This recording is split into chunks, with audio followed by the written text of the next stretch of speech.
Alhamdulillah para jamaah sekalian, Bapak Ibu, kembali lagi kita di waktu dini hari jam 2 di malam yang ke-25 ya, yaitu malam ganjil. Dan kita senantiasa berharap agar kita mendapatkan kemuliaan ya Lailatul Qadar. Mudah-mudahan kajian yang kita lakukan ini menambah kedekatan kita dengan Allah Subhanahu wa taala. Karena kita akan kembali menghayati pesan-pesan Allah ya di dalam Al-Qur'an, di dalam ayat-ayatnya. Dan dalam kesempatan kali ini kita akan membahas tema bagaimana dekatnya Allah Subhanahu wa taala. Ya, dan di sana ada doa ya, bagaimana kita memaksimalkan doa kepada Allah. Yaitu kita akan membahas satu ayat di surat Al-Baqarah ayat 186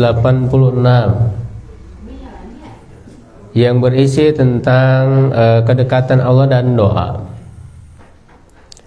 Nah, ayat ini masih dalam rangkaian ayat-ayat saum. Ya, karena ayat saum itu dimulai dari ayat 183 ya. Barangkali Bapak Ibu sudah hafal. Ya, dari ayat 183 sampai 187. Ya, dimulai dari ya ayyuhalladzina amanu kutiba alaikumusiyam ya kama kutiba alal ladzina min qablikum la'allakum tattaqun ya ayyaman ma'dudat wa man kana minkum maridun aw ala safarin fa'idatun min ayyamin ukhra. Ya, kemudian ayat berikutnya syahrul Ramadan ya, bulan Ramadan. Unzila fihil Quran. Ya, dan seterusnya. Nah, di ayat 186-nya yaitu berbunyi a'udzubillahi minasyaitonirrajim wa idza sa'alaka ibadi anni fa inni qarib. Dan apabila bertanya kepadamu hamba-hambaku tentangku, fa inni qarib, sesungguhnya aku ini dekat. Ujibu da'watad da'i idza da'an, aku akan mengabulkan doa orang yang berdoa apabila dia berdoa kepadaku. Falyastajibuli, maka penuhilah seruanku atau perintahku. Wal yu'minu bi, dan berimanlah kepadaku la'allahum yarsyudun, agar mereka mendapat petunjuk atau berada dalam kebenaran. Nah, coba kalau kita renungkan, kalau kita pahami ya, di tengah-tengah ayat yang berbicara tentang saum Ramadan ya, Allah menyelipkan ayat yang berbicara tentang doa. Ini menunjukkan apa kira-kira, Pak? Menunjukkan pentingnya doa ya dalam menjalani ibadah saum, dalam menjalani waktu di bulan Ramadan. Harus menjadi perhatian khusus. Ya, kita mesti banyak berdoa, apalagi di 10 malam terakhir ini, khususnya di malam-malam ganjil ini. Ya, kita memperbanyak doa. Ya, karena diantaranya ya dengan doa itulah ya akan sangat mudah untuk dikabulkan oleh Allah Subhanahu wa taala. Ya, apalagi dalam kondisi kita itikaf di masjid, baik itikaf secara full 10 hari ataupun itikaf pada sebagiannya. Ya, mudah-mudahan diterima juga sebagai itikaf. Karena itikaf itu kan maknanya apa? Maknanya berdiam diri di masjid dengan niat taqarrub, mendekatkan diri kepada Allah Subhanahu wa taala. Ya, sehingga kalau kita datang ke masjid, berdiam diri di sini dengan niat untuk mendekatkan diri kepada Allah, insya Allah ini tercatat sebagai itikaf, walaupun tidak utuh itikafnya. Ya. Nah, makanya Rasulullah SAW diantaranya mengajarkan sebuah doa, ya, ketika ditanya oleh Aisyah itu, apa yang aku baca ketika mendapati Lailatul Qadar? Lalu Rasulullah SAW mengajarkan doa, Allahumma innaka afun tuhibbul afwa fa'fu anni. Redaksinya seperti itu. Ya, redaksi doanya seperti itu. Ya, sudah kita baca apa adanya aja, ya. Ya, karena redaksi yang disampaikan oleh Nabi tentu lebih bagus, lebih istimewa. Ya. Gitu. Kadang-kadang kan ya ada suka ditambah-tambahin, ya, sedikit. Ya, kita lebih mengutamakan redaksi-redaksi dari Nabi saja apa adanya. Ya, karena beliau lebih cerdas dari kita. Ya.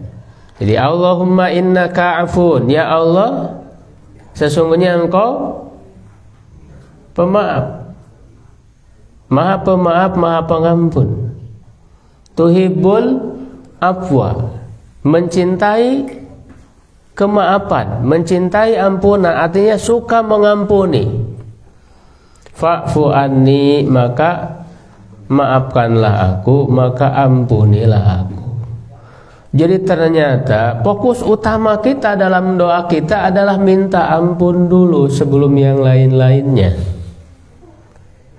Ya, karena yang lain-lain itu tidak ada artinya kalau dosa kita belum diampuni. Makanya semuanya mengarah kepada pengampunan.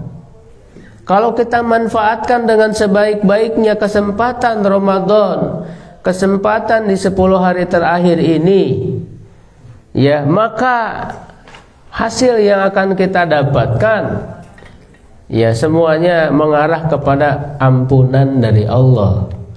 Makanya kan saum, kata Rasulullah, man shoma ramadhana imanan wa ihtisaban ghufira lahu ma taqaddama, diampuni.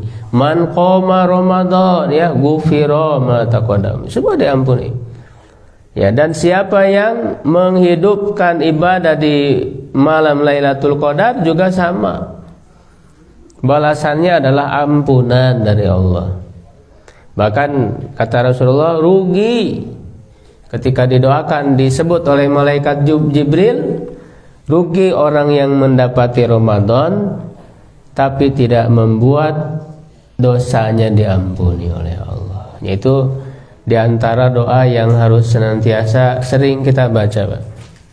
Ya, di sela-sela ibadah kita, ya, zikir kita, baca Quran kita, ya, kita iringi juga dengan doa. Ya. Nah, dengan doa itu semakin membuat kita dekat dengan Allah Subhanahu wa ta'ala. Ini seperti dijelaskan oleh Imam Ibnu Katsir, ya, dalam tafsirnya. Jadi menunjukkan pentingnya doa. Ya, kenapa? Apa kaitannya doa dengan orang yang saum? Nah, ternyata orang yang melaksanakan saum itu, ya, dijabah doanya. Baik ketika dia dalam pelaksanaan saumnya di siang hari, ya, ataupun ketika berbuka. Apalagi awal pada saat berbuka itu, ya, di waktu berbuka itu juga adalah waktu dijabahnya doa. Seperti disebutkan dalam hadis, ya, an Abi Hurairah radhiyallahu anhu qala, ya, dari Abu Hurairah dia berkata, qala Rasulullah sallallahu alaihi wasallam, Rasulullah SAW bersabda, salah satun la turadu da'watuhum. Ada 3 kelompok orang yang tidak ditolak doanya.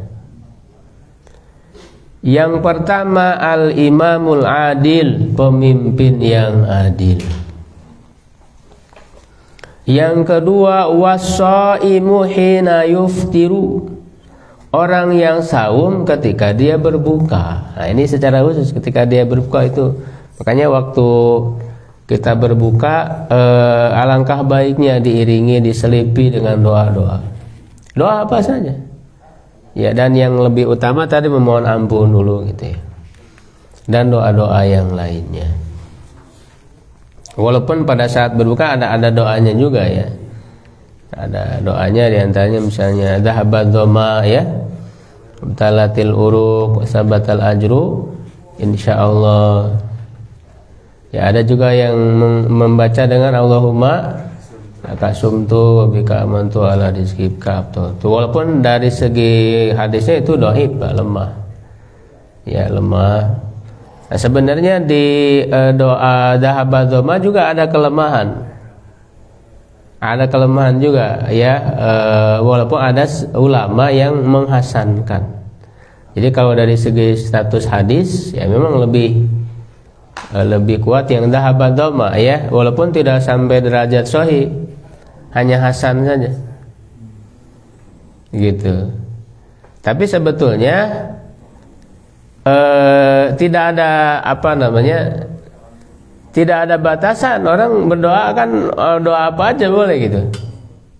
Yang penting isinya baik gitu ya.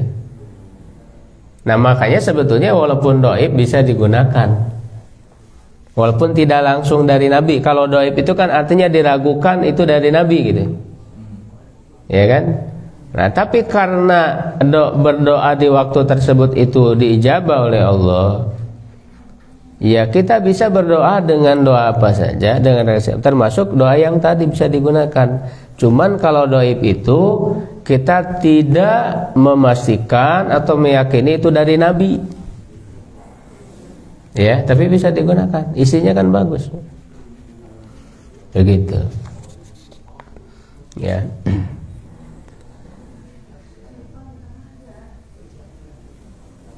Nah, doa itu sebenarnya merupakan hak bagi seorang hamba dari Allah. Ya, untuk itu setelah dijelaskan kewajiban saum Ramadan, nah itu kan di awal-awal tuh kewajiban saum Ramadan. Ya, ada hukum-hukumnya ya, ketentuannya di situ. Nah, maka berikutnya kita memiliki hak setelah kita melakukan kewajiban. Ini kewajiban dan hak. Jadi kewajiban dulu tunaikan, baru haknya. Ya, dalam Islam kan begitu. Bukan hak dulu baru kewajiban. Belum kerja, belum apa udah minta bayaran. Ya, jadi kerja dulu, usaha dulu. Nah, baru setelah kita bekerja, setelah kita berusaha, kita berhak ya mendapatkan hak kita. Makanya kan di dalam Al-Fatihah sendiri yang kita baca, iyyaka na'budu wa iyyaka nasta'in. Iyyaka na'budu dulu, hanya kepada Engkau kami beribadah, itu kewajiban. Baru wa iyyaka nasta'in, hanya kepada Engkau kami memohon pertolongan, itu hak kita. Ya, sebagai hamba untuk memohon pertolongan, untuk berdoa kepada Allah Subhanahu wa taala. Makanya iyyaka na'budu dulu, baru wa iyyaka nasta'in. Ya. Nah, makanya nanti di dalam ayat ini pun seperti itu, Pak. Konsepnya. Ya, konsepnya itu seperti itu. Nah, di sini Allah menggunakan wa idza, dan apabila. Ya, bertanya kepadamu wahai Nabi Muhammad. Nah, ini ayat ini memang tidak ada sababun nuzulnya, tidak ada latar belakang misalnya kisah yang melatar belakangi turunnya ayat ini, sehingga umum saja ya. Dan itu memang bisa terjadi pada hamba ya, mereka bisa bertanya ya tentang Allah. Itu karena Allah itu kan kita meyakini ada ya, tapi kita tidak bisa melihatnya. Makanya termasuk perkara yang gaib. Makanya iman itu, iman kepada rukun iman yang 6, itu kan artinya iman kepada yang gaib, Pak. Makanya di surat Al-Baqarah kan, alladzina yu'minuna bil gaib, yang beriman kepada yang gaib. Karena yang namanya iman itu ya kepada yang gaib, Pak. Kalau kepada yang tidak gaib, yang nampak jelas di hadapan kita, ya itu sebenarnya tidak tidak disebut beriman, karena setiap orang akan percaya. Gitu ya. Saya percaya enggak ini adalah kertas? Ya kan? Pasti percaya karena terlihat tampak jelas. Ya kan? Setiap orang akan mempercayainya. Ya, nah, iman itu bukan seperti itu, tapi iman itu mempercayai sesuatu yang tidak bisa kita lihat. Iman kepada Allah, pada malaikat, kan kita tidak bisa melihat malaikat. Ya, kitab-kitab Allah, itu bagaimana Allah menurunkan wahyu kepada Nabi Muhammad, itu kan kita tidak melihat langsung. Kita hanya sekarang membaca mushafnya aja yang sudah tertulis gitu kan, kitab Allah, Al-Qur'an ini diantaranya. Ya, para rasul kita kan nggak ketemu sama rasul, tapi yakin, ya yakin ada. Kenapa kita yakin ada, Pak? Padahal nggak pernah lihat. Kenapa yakin ada? Ya karena ya setiap yang ada itu kan nggak harus dilihat, Pak. Banyak sebetulnya dalam kehidupan kita ya sesuatu yang tidak kita lihat tapi kita yakini keberadaannya. Misalnya apa, Pak? Angin ada nggak, Pak? Itu bisa dilihat nggak? Enggak, tapi yakin ada kan? Iya. Akal misalnya, kita punya akal nggak? Punya, tapi pernah nggak kita melihat akal? Pernah mendengar suaranya, merabanya? Tidak kan? Gitu. Tapi kita yakini ada. Jadi sebetulnya banyak hal yang kita yakini ada, ya walaupun kita tidak melihatnya. Dan meyakininya itu dengan tanda-tandanya. Misalnya ketika orang belum pernah haji, belum pernah umroh ya, belum melihat langsung Ka'bah misalnya. Tapi semua orang bercerita tentang adanya Ka'bah. Banyak orang. Nah, ini yang disebut dengan berita mutawatir. Ya, berita yang disampaikan oleh banyak orang yang mustahil mereka itu berdusta dan mereka enggak janjian gitu. Yang ini yang udah pernah ke haji gitu, udah melihat langsung Ka'bah, ya ini bercerita juga sama melihat. Jadi kita nerima informasi itu dari banyak orang. Ya bahkan dari generasi ke generasi, walaupun kita belum melihat langsung, belum datang langsung ke sana, kita meyakini ada itu Ka'bah. Apalagi sekarang dibuktikan dengan video, foto gitu. Nah begitu juga adanya para rasul, para nabi, dari generasi ke generasi semua orang bercerita tentang adanya Nabi Muhammad SAW yang diturunkan wahyu Al-Quran kepada beliau. Ya dengan banyak orang, begitu banyak umat Islam. Ya dan dari generasi ke generasi ada sanadnya, ada periwayatannya. Nah dari situlah kita yakin, itulah yang disebut iman. Ya, beriman kepada yang gaib. Nah, kita makanya wajar seorang hamba bertanya tentang Allah. Ya, tentang Allah maksudnya apakah Allah itu dekat atau jauh? Kita yakin adanya Allah, tapi di mana Allah gitu, keberadaan. Kalau ada berarti ada keberadaannya. Nah, apakah dekat ataukah jauh? Nah, lalu Allah memerintahkan ya untuk menjawab, fa inni qarib, sesungguhnya aku ini dekat. Ya, nah, dekat itu ya artinya tidak harus secara zatnya ya. Ya bisa dalam arti Allah itu mengawasi ya, mengetahui, tidak ada yang tersembunyi dari Allah. Ya, adapun Allah menginformasikan tentang dirinya, keberadaannya itu yaitu di mana?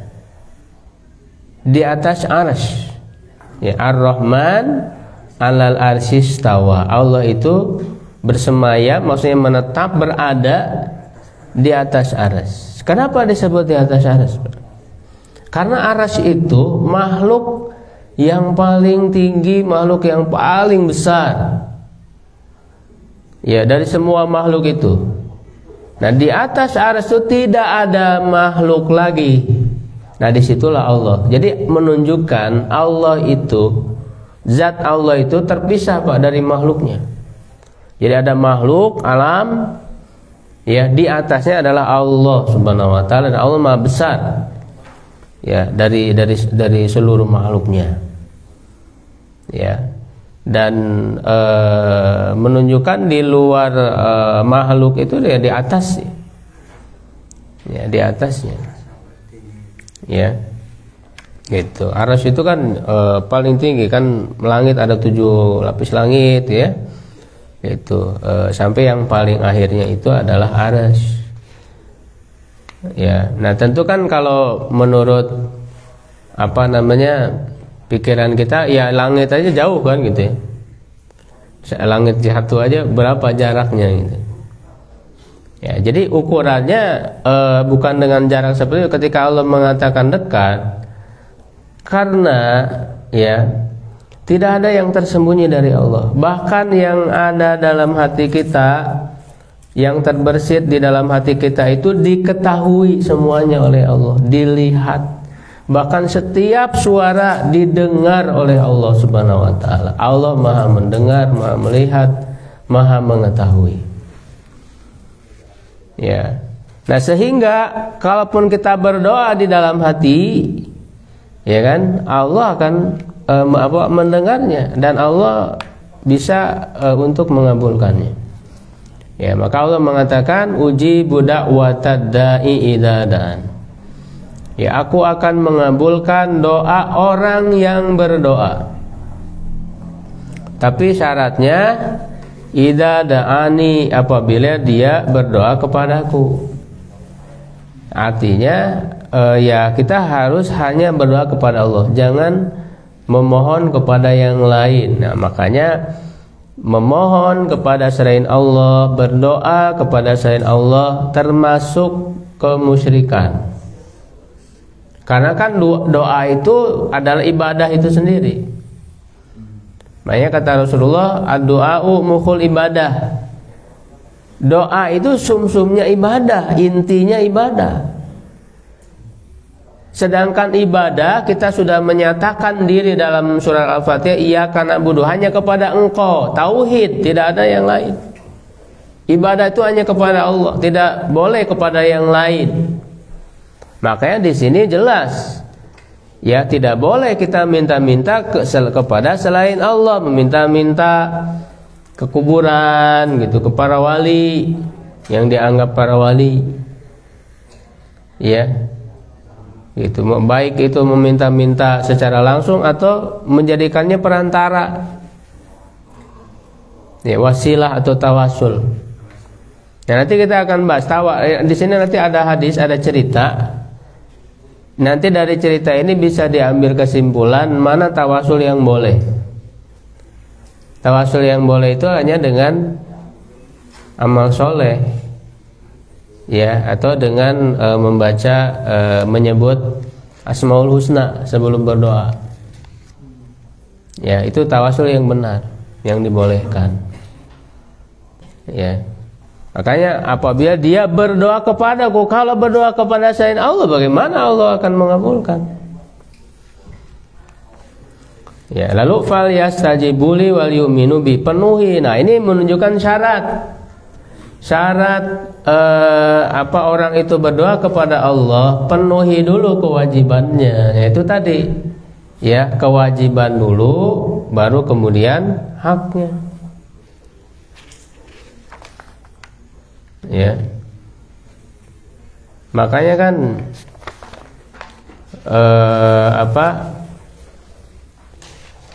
dalam hadis disebutkan ada seseorang itu berdoa kepada Allah. Ya, dia angkat tangannya berdoa, ya Rob, ya Rob.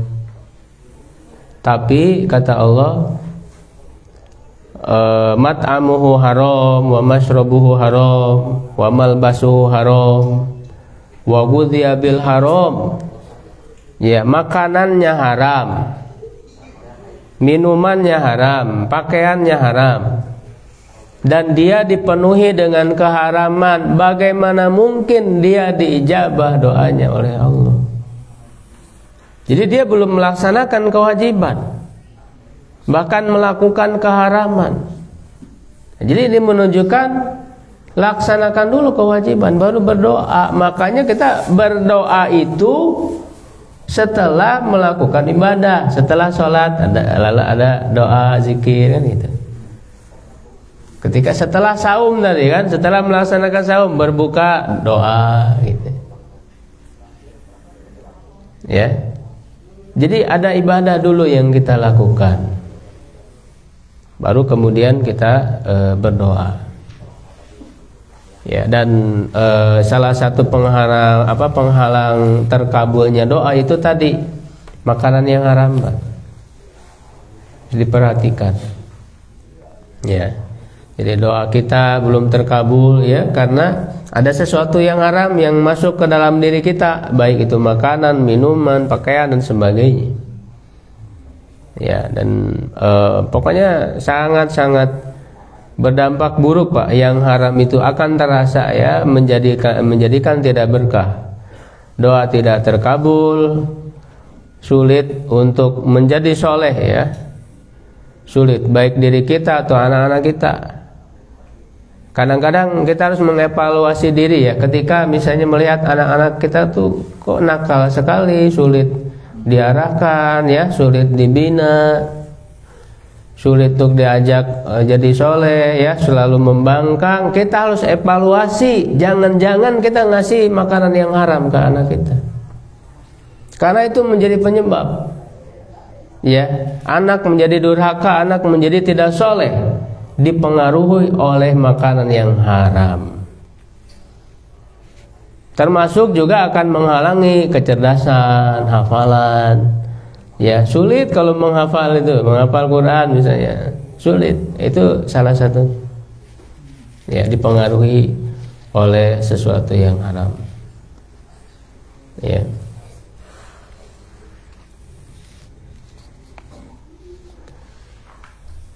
Nah, kemudian ketika kita berdoa, ya, kepada Allah Subhanahu wa taala, tentu dibarengi dengan menjalankan syarat-syarat yang tadi, ya, lalu juga dengan adab-adabnya. Di antaranya misalnya kalau doa itu, ya, harus yakin akan dikabulkan. Ya, harus yakin berdoa itu. Jangan sampai, ya Allah, misalnya aku memohon begini-begini jika engkau berkehendak. Nah, tidak perlu menyebut jika engkau berkehendak. Ya, karena jadi kita kurang yakin. Ya, dia harus yakin dalam berdoa itu.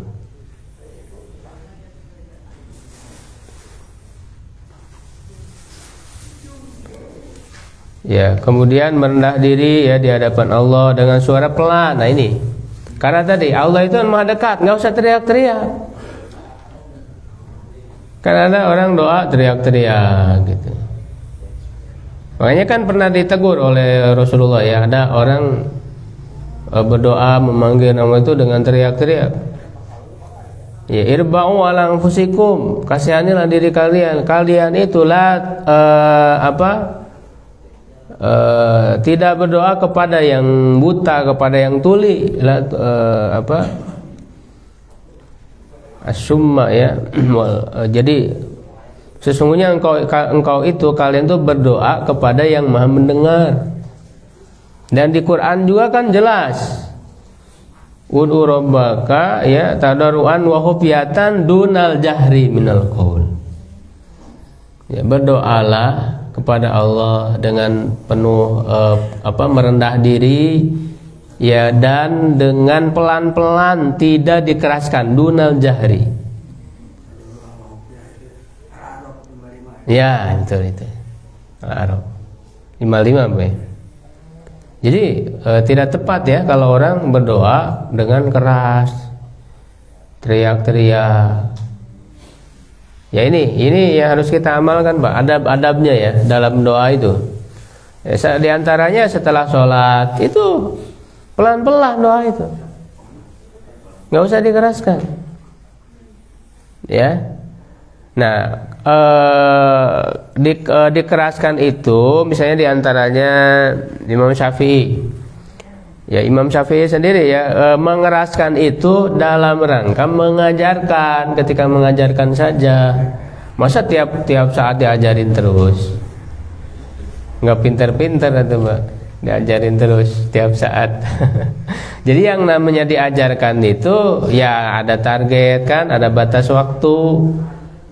Ya, dalam rangka mengajarkan. Setelah kemudian sudah diajarkan, setiap orang sudah bisa lah gitu ya untuk belajar, ya sudah masing-masing. Apalagi ada yang masih sholat atau apa jadi keganggu. Ini adab-adab ini yang harus diperhatikan dalam doa ini. Karena masih ada sebagian orang yang tidak melaksanakan adab ini gitu. Ya, dengan dengan suara keras dan sebagainya. Ya, jadi betul-betul harus dihayati ya ketika berdoa itu. Nah, jadi dalam apalagi suasana sekarang di 10 hari terakhir ya, kita di masjid beriktikaf, kedekatan kita dengan Allah itu harus betul-betul gitu ya. Ya, betul-betul. Nah, yang namanya ada kedekatan itu kan berarti ada komunikasi, Pak. Kita berkomunikasi dengan Allah. Bagaimana cara berkomunikasi dengan Allah? Ya, kalau kita ingin bicara, yang namanya komunikasi itu kan timbal balik, Pak ya. Yang namanya komunikasi itu dua arah kan. Kalau cuman sendiri kan bukan komunikasi namanya. Ya, ada timbal balik, ada dua arah. Kalau kita ingin bicara kepada Allah ya kita berdoa. Ketika kita berdoa itu kan artinya kita bicara kepada Allah. Kalau ingin Allah berbicara kepada kita, bagaimana caranya? Baca Al-Quran. Quran itu kan firman Allah. Ketika kita baca Quran, ya artinya Allah sedang bicara kepada kita. Itulah komunikasi, Pak.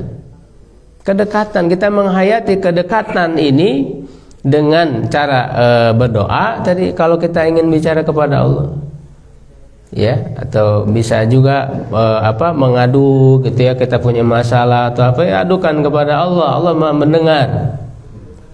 Lalu kalau ingin Allah bicara kepada kita, baca Al-Quran. Jadi ketika kita baca Quran itu, ya kita hayati Allah sedang bicara langsung ke kita, ya memberikan pesan-pesannya.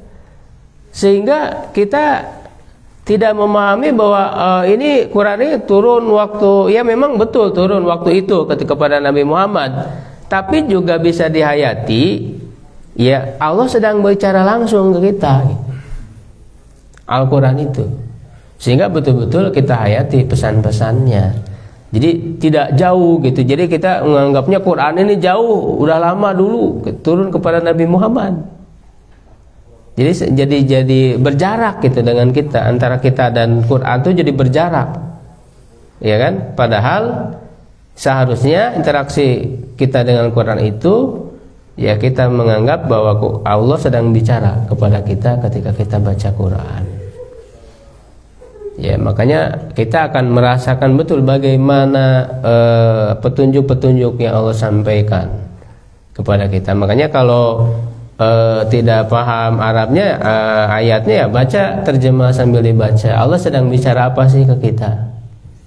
Gitu. Itu komunikasi. Makanya kan dalam sholat itu juga komunikasi. Ya, ketika kita baca Al-Fatihah itu satu persatu ayatnya dijawab oleh Allah.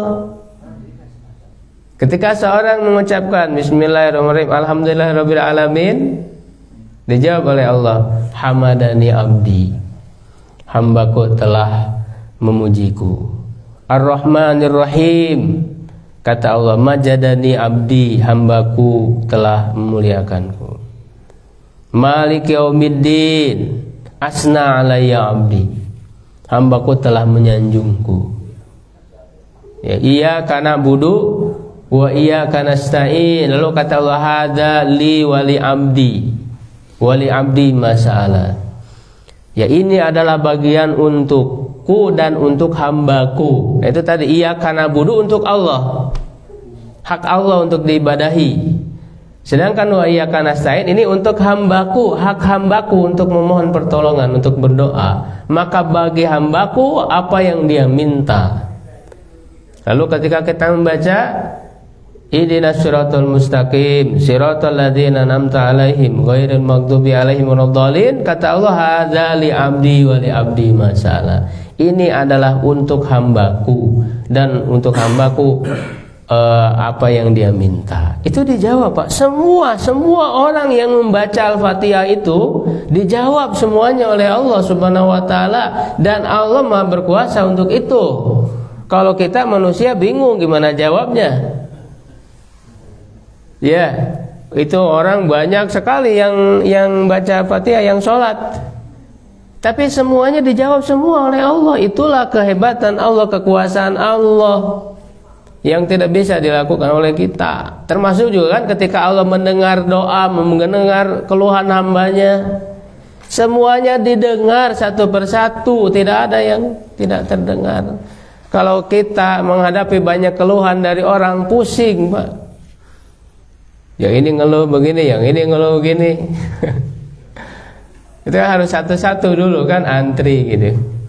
Kadang mau konsultasi kan, satu-satu tuh antri. Kalau Allah nggak perlu antri, semuanya langsung didengarkan keluhannya oleh Allah.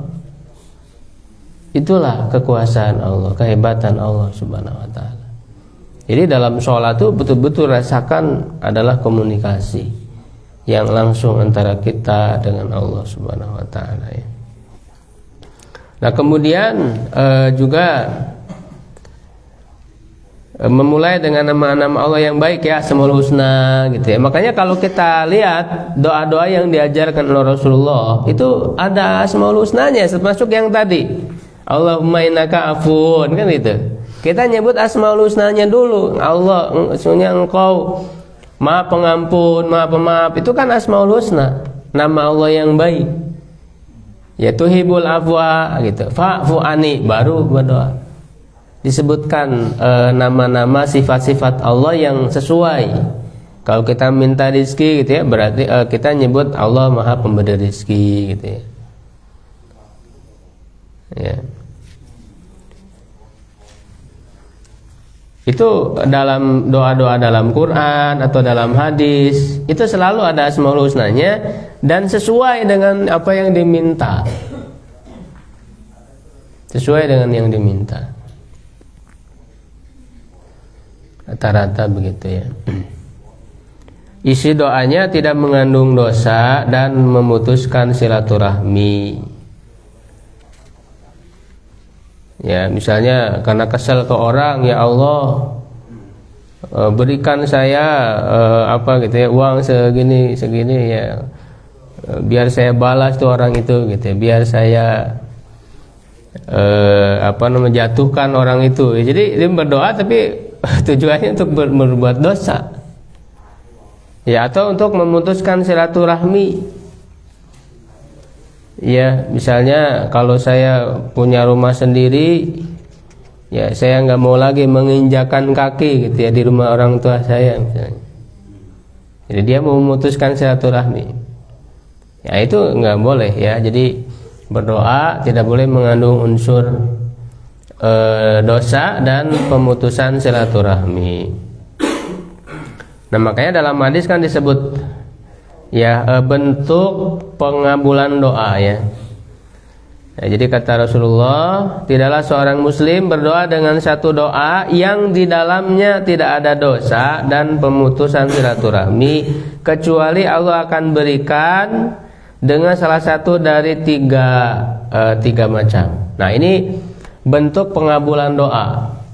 Jadi pengabulan doa itu tidak selalu atau tidak harus langsung diijabah langsung di dunia gitu. Ada 3 macam bentuk pengabulan doa itu. Yang pertama memang langsung diijabah doanya ya saat itu juga. Ya, segera dibalas ya. Nah yang kedua akan ditunda sampai di akhirat. Jadi disimpan tabungan gitu. Makanya nggak usah putus asa, nggak usah lelah ya untuk terus berdoa.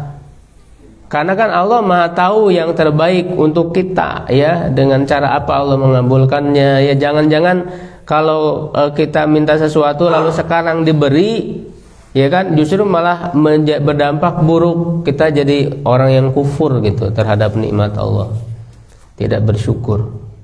Jadi kita belum dikasih kekayaan, belum dikasih ini itu ya, ya karena bisa jadi menunjukkan Allah sayang kepada kita.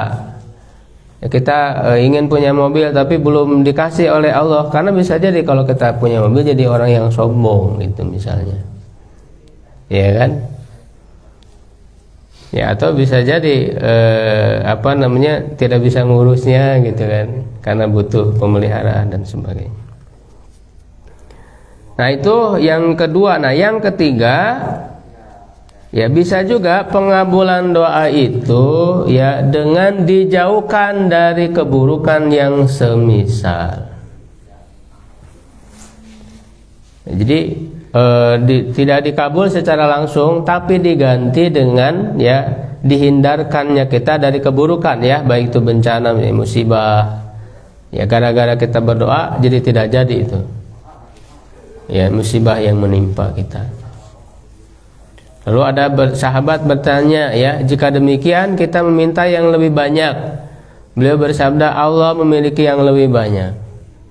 Jadi ya itulah menunjukkan Allah itu maha kaya. Kita minta apapun Allah bisa untuk memenuhinya, tidak akan kekurangan. Allah maha kaya ya. Bahkan ketika kita minta ya bisa diberi lebih gitu oleh Allah dari yang kita minta ya. Nah di akhir ini saya cantumkan kisah ya yang cukup panjang. Ini dalam Sahih Bukhari dan Muslim ya. Cerita ini salah satu contoh pengabulan doa secara langsung.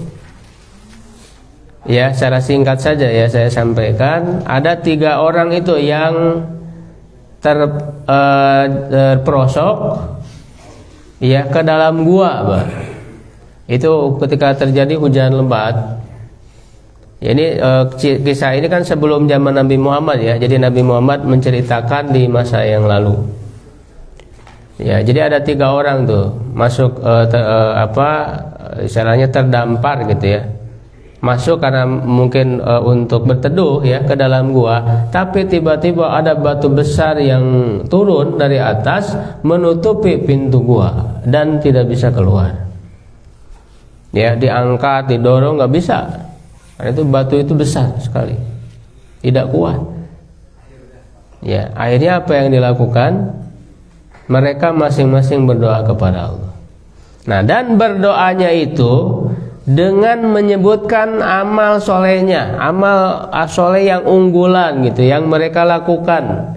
Nah ini yang disebut dengan wasilah tadi, tawasul. Jadi tawasul yang dibolehkan adalah dengan amal soleh yang sudah kita lakukan, bukan yang belum kita lakukan gitu. Jadi yang udah kita lakukan lalu kita sebut, ya, gitu. Bukannya sombong atau bukan bangga dengan amal soleh, tapi ya menunjukkan bahwa kita itu serius gitu minta ke Allahnya itu. Ya, tentu Allah kan maha tahu ya, Allah nggak lupa kan dengan amal soleh kita. Ya. Tapi itu menunjukkan bahwa kita ini punya modal untuk dikabulkan doa kita gitu. Punya kelayakan gitu. Kita udah berbuat apa, udah beramal soleh apa gitu. Karena kan tadi mengamalkan, kita melakukan kewajiban dulu kan, baru doa. Dengan beramal soleh itu kan berarti kita sudah melakukan kewajiban nih. Ya, baru setelah itu kita meminta hak kepada Allah. Nah, 3 orang ini punya amalan yang berbeda-beda. Ya, yang pertama dia mengatakan, nah ini amalannya amalan bakti kepada orang tua. Jadi dia punya kedua orang tua yang sudah tua renta, ya, dan dia itu selalu mendahulukan orang tuanya sebelum anak istrinya.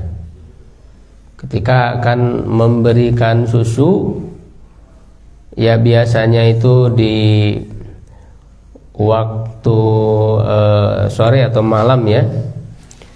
Nah, tapi ketika itu orang tuanya sudah tidur.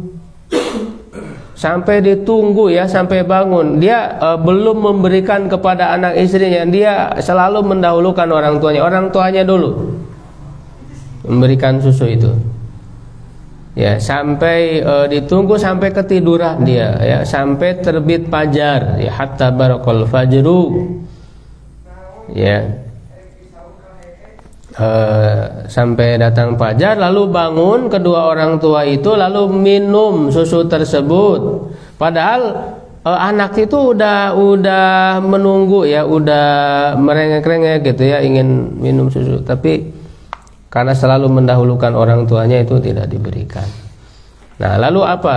Dia mengatakan di ayatnya, Allahumma in kuntu fa'altu dzalika ibtigha'a wajhik wa farij 'anna ma nahnu fihi min hadhihi as-sahra. Ya Allah, jika yang aku lakukan ini adalah untuk mengharapkan wajahmu, artinya ikhlas melaksanakannya, maka berikanlah jalan keluar kepada kami dari apa yang kami alami ini. Ya, dari batu yang menghalangi kami ini. Ya, nah, cuma jadi catatan tuh. Ya, jadi catatan kalau amal saya ini untuk mengharapkan engkau. Ya, ikhlas karena engkau. Jadi tetap dalam beramal solehnya ikhlas. Tidak boleh untuk tujuan dunia gitu.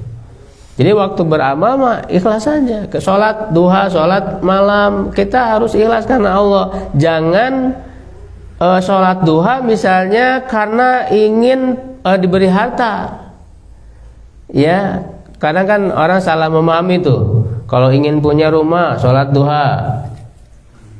Ya kan? Kalau pingin ini, pingin itu, ini udah sholat ini, sholat itu.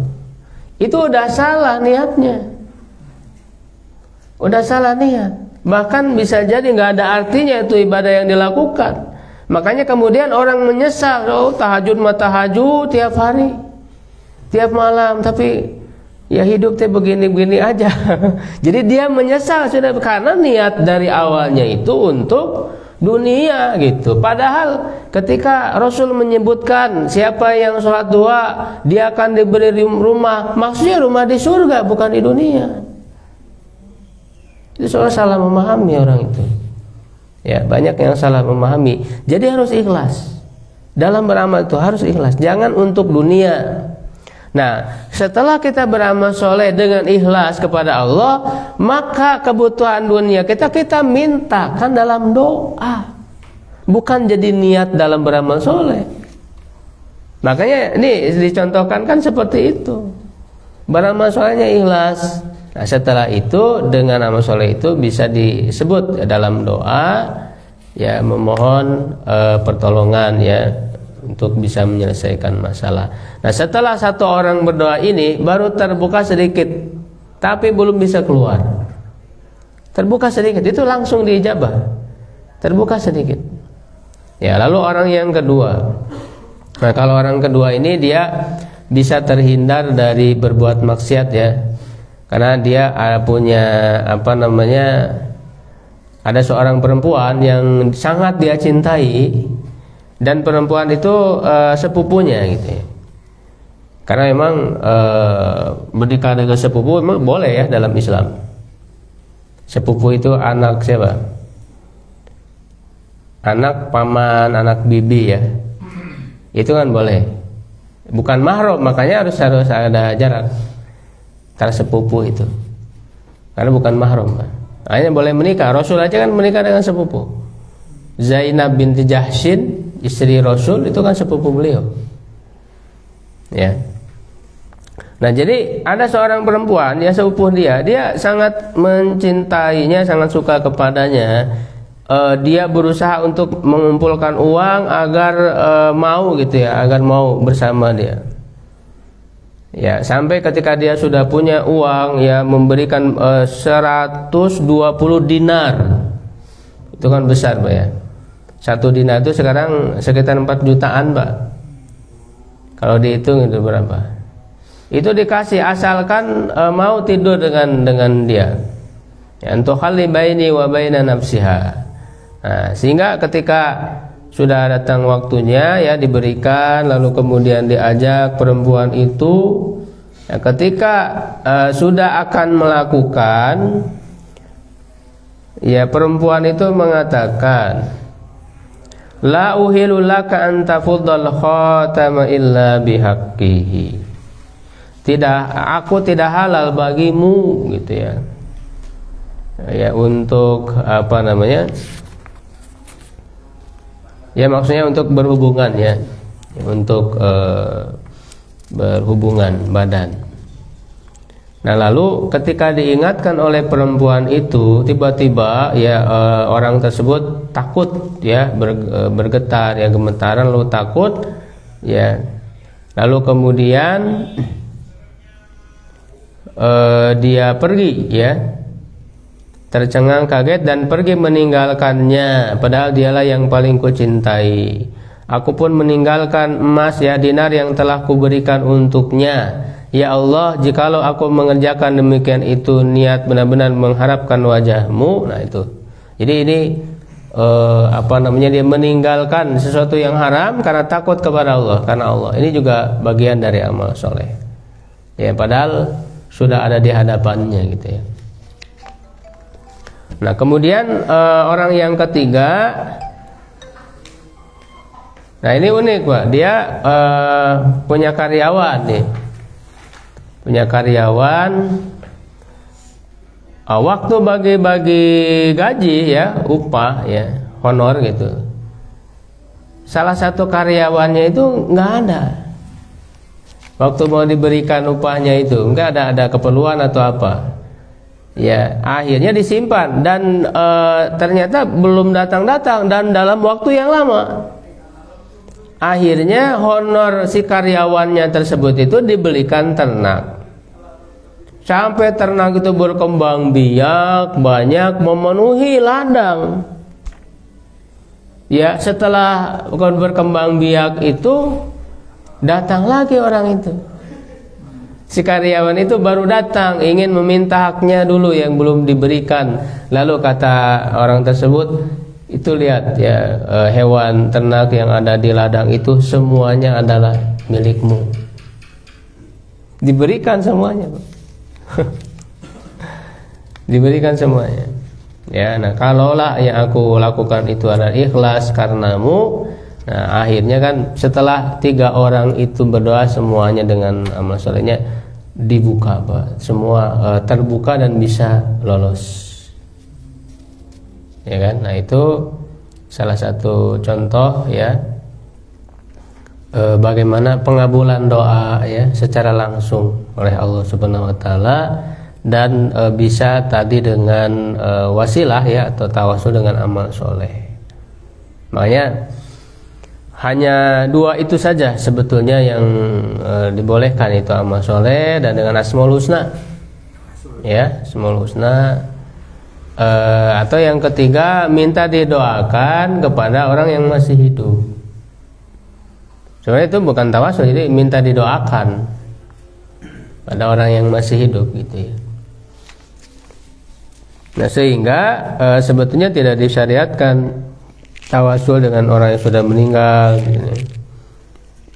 Bahkan walaupun dia seorang nabi gitu ya, itu tidak disyariatkan seperti itu. Ya, wallahu a'lam bishawab. Kalau ada yang ditanyakan mungkin. Ya kan? Ya, silakan. Kadang-kadang ya mengenai doa, ada kalanya yang menengadahkan tangan sampai atas gitu kan. Oh iya.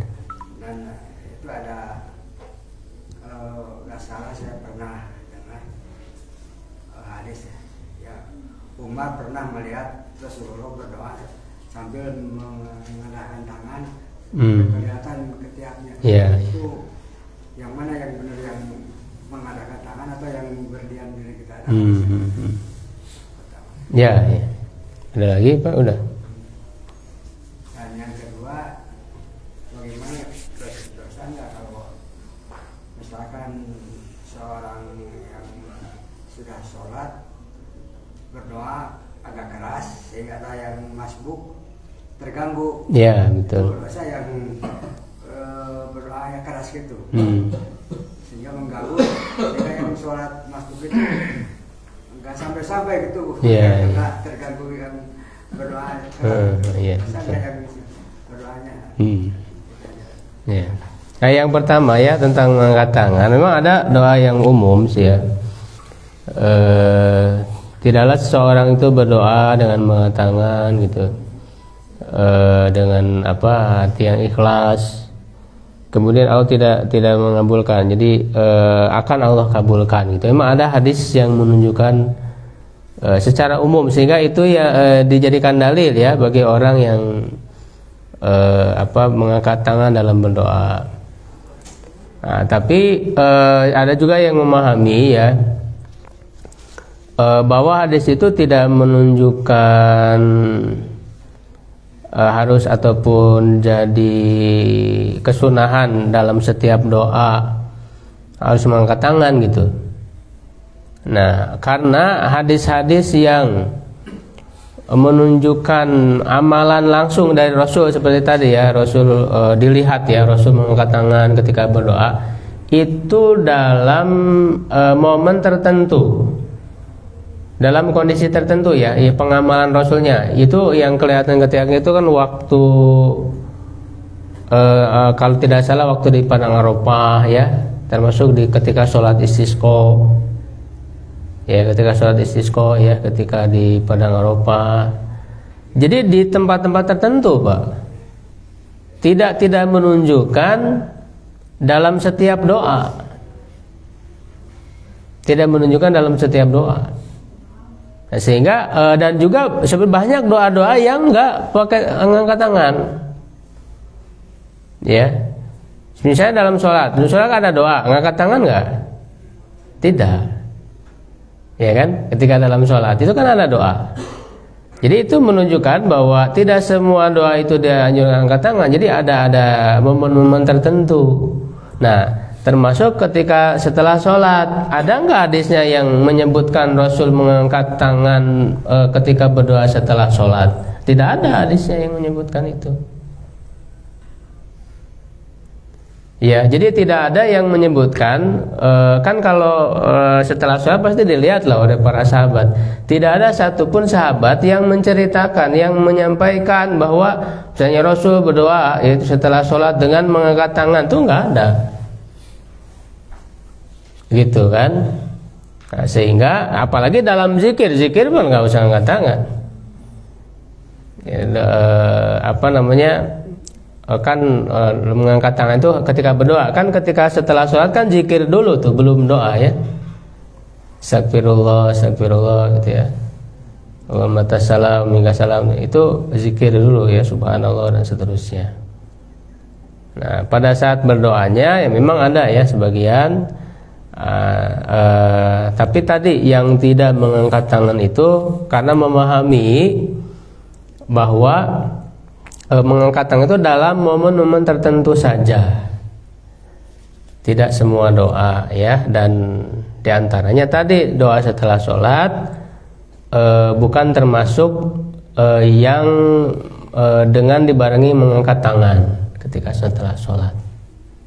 Jadi anak momen tertentu saja.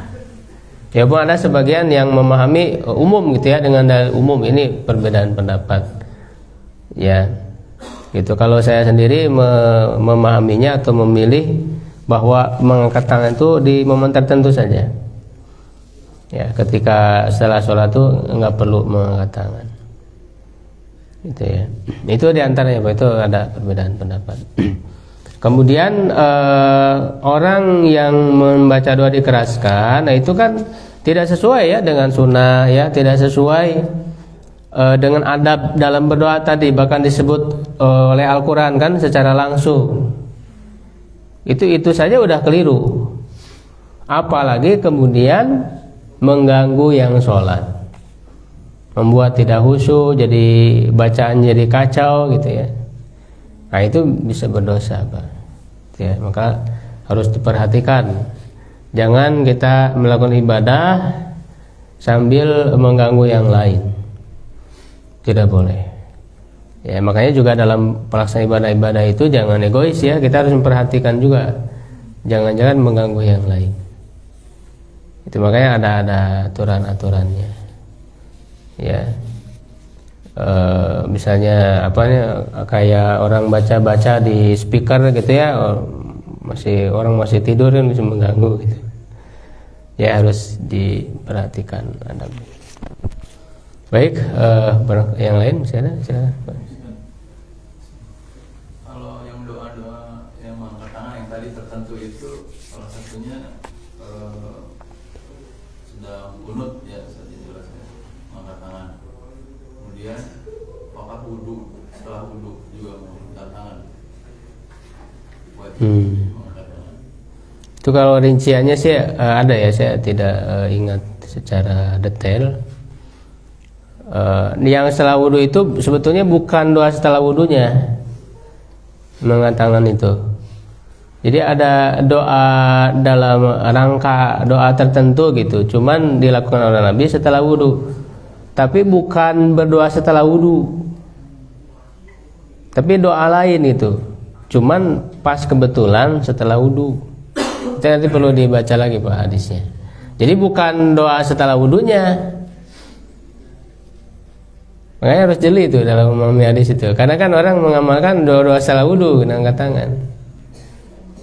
Padahal sebetulnya bukan berdoa setelah wudu. Ya ada doa dalam rangka yang lain, cuman kebetulan ya bertepatan setelah wudu gitu.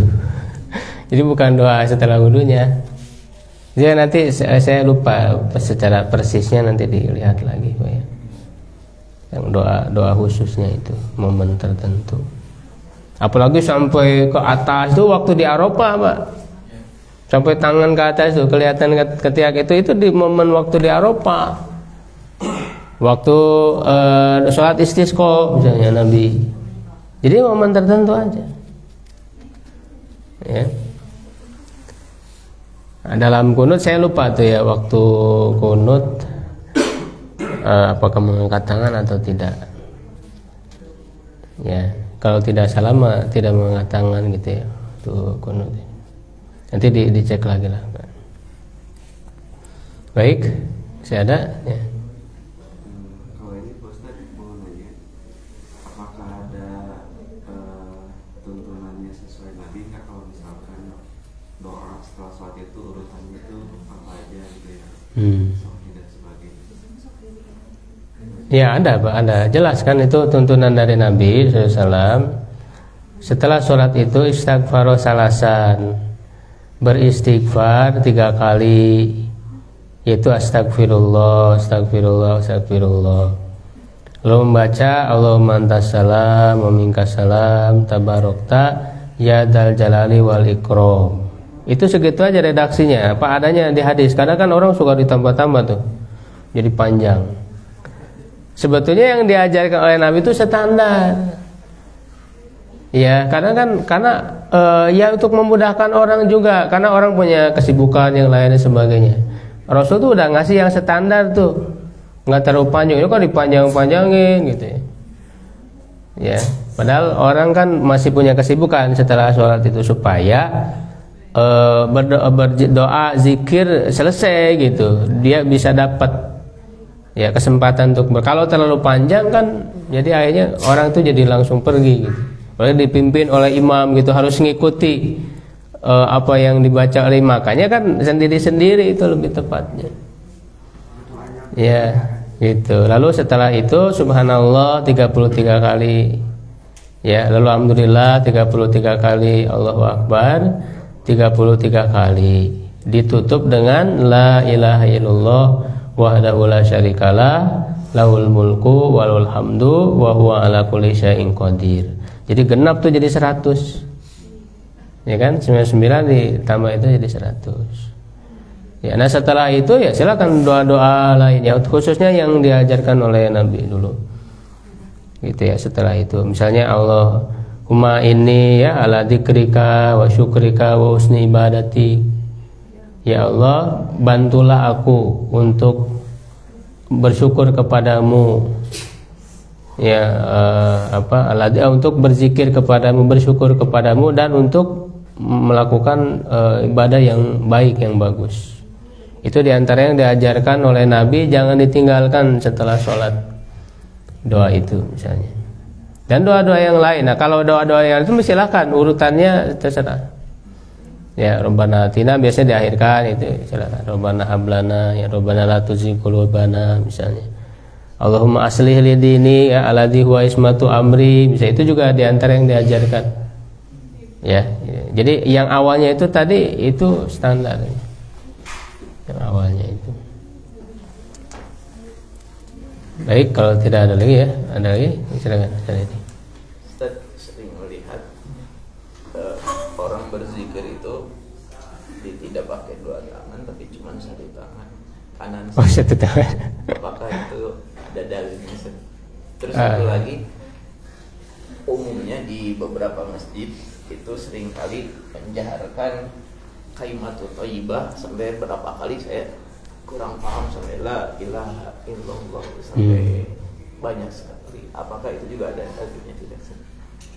Saya belum menemukan ya dalil bahwa yang mengangkat tangan saja tadi kan belum tentu disunahkan ya, karena pada momen-momen tertentu, apalagi dengan satu tangan gitu kan, sesuatu yang aneh lagi gitu dengan satu tangan ya.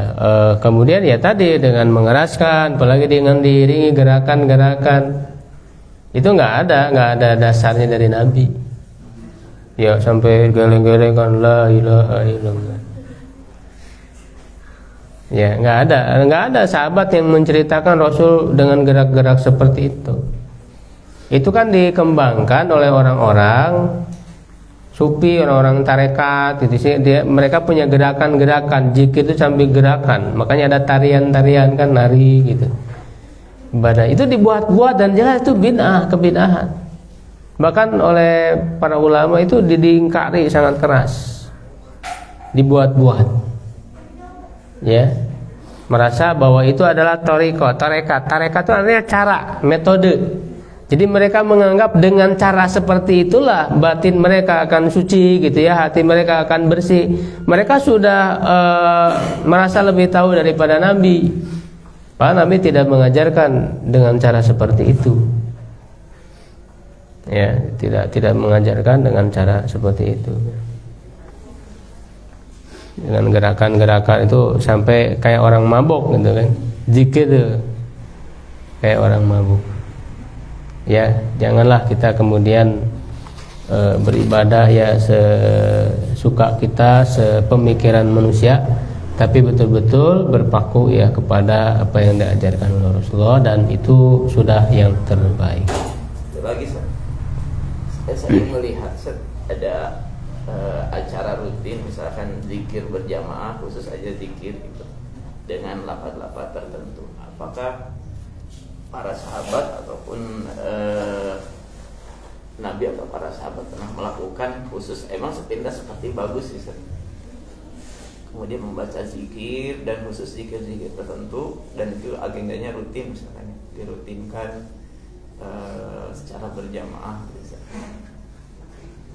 Jadi kalau di kita mah istilahnya zikir berjamaah ada. Iya, memang wallahualam saya belum menemukan dalil ya hadis yang menyebut Rasul dan para sahabat itu bersama-sama gitu dengan satu suara gitu ya, secara serempak gitu. Saya belum menemukan gitu, dengan cara seperti itu. Apalagi tadi dengan dikeraskan kan menyalahi ya.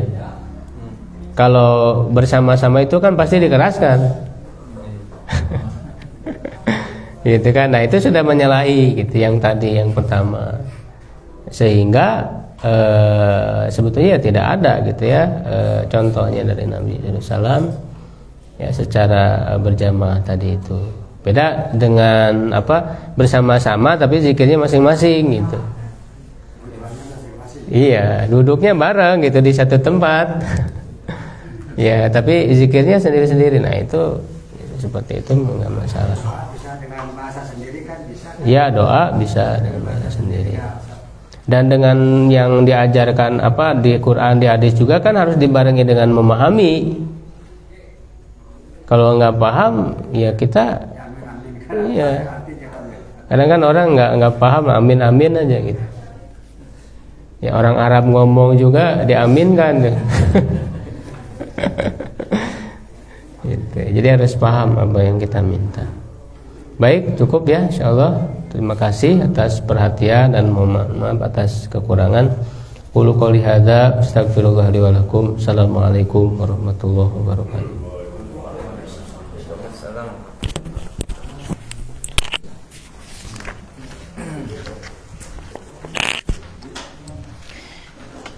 Alhamdulillah, terima kasih banyak pada Ustadz yang sudah memaparkan materinya.